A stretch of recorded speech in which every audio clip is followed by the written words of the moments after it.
This is the SAT Practice Test 2 Reading Test 1. Okay, I went over this today, but I want to reiterate that if you have extended time, you should be working on these passages for probably at least 25 minutes. Looking at the answer choices first. So let's look at number 1. Which choice best summarizes the passage?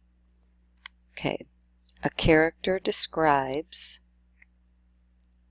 two characters, a young man regrets, a new employee. Kind of differentiate the two different halves of each answer choice.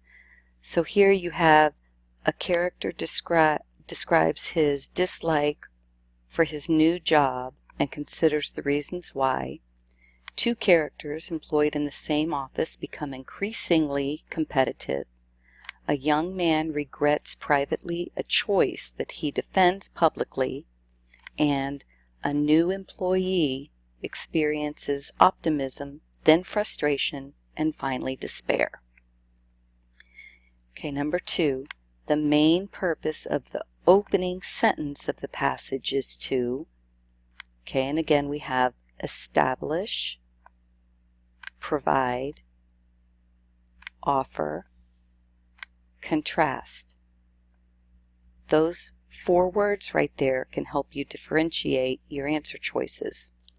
But is it to establish the narrator's perspective on a controversy, provide context useful in understanding the narrator's emotional state, offer a symbolic representation of Edward Crimsworth's plight, or contrast the narrator's good intentions with his malicious conduct. And 3, during the course of the first paragraph, the narrator's focus shifts from recollection of past confidence to acknowledgement of present self-doubt, reflection on his expectations of life as a tradesman to his desire for another job, generalization about job dissatisfaction to the specifics of his own situation, and evaluation of factors making him unhappy to identification of alternatives. Number 4, the references to shade and darkness at the end of the first paragraph mainly have which effect. So we're looking for cause and effect. What do these words, shade and darkness, what effect do they cause? Do they evoke the narrators? Do they reflect? Do they capture? Do they reveal? So do they evoke the narrator's sense of dismay? Do they reflect the narrator's sinister thoughts? Do they capture the narrator's fear of confinement? Do they reveal the narrator's longing for rest?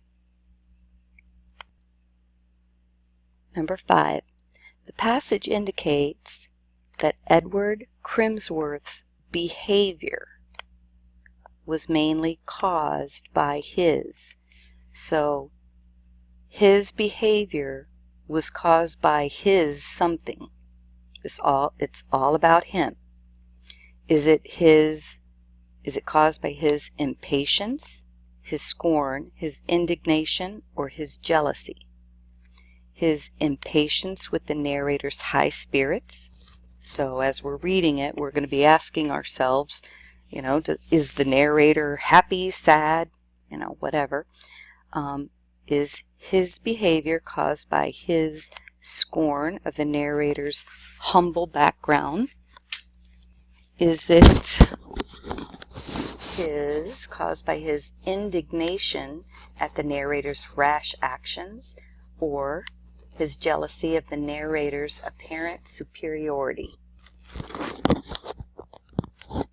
Number 6, the passage indicates that when the narrator began working for Edward Crimsworth, he viewed Crimsworth as okay, so now we're focusing on the narrator's view of his boss or coworker.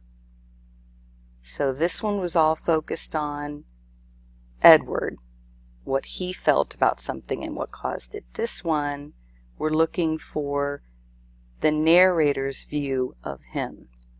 So did the narrator view Edward as a harmless rival, a sympathetic ally, a perceptive judge, or a demanding mentor? Number 7, which choice provides the best evidence for the answer to the previous question? I would start with one area and just look at those sentences and actually mark them up on the text.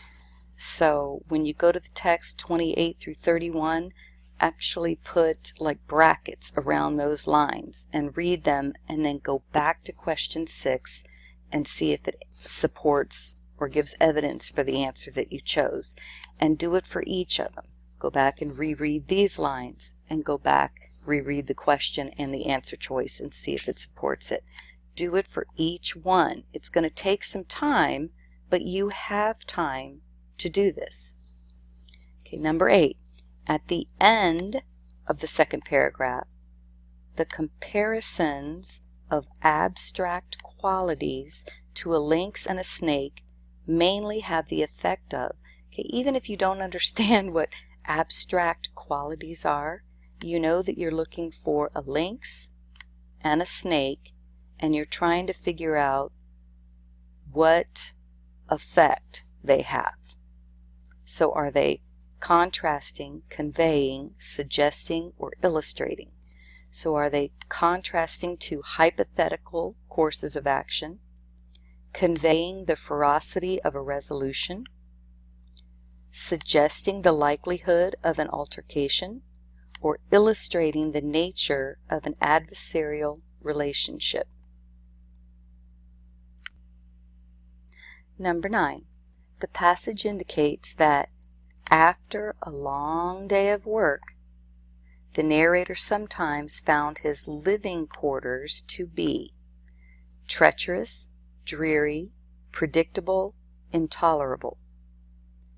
Okay, they talked about his living quarters twice, I think. So again, you're going to want to go down to number 10, which choice provides the best evidence for the answer to the previous question. And I actually looked at these lines, read them, and then went back and said, okay, does it fit treacherous, dreary, predictable, or intolerable?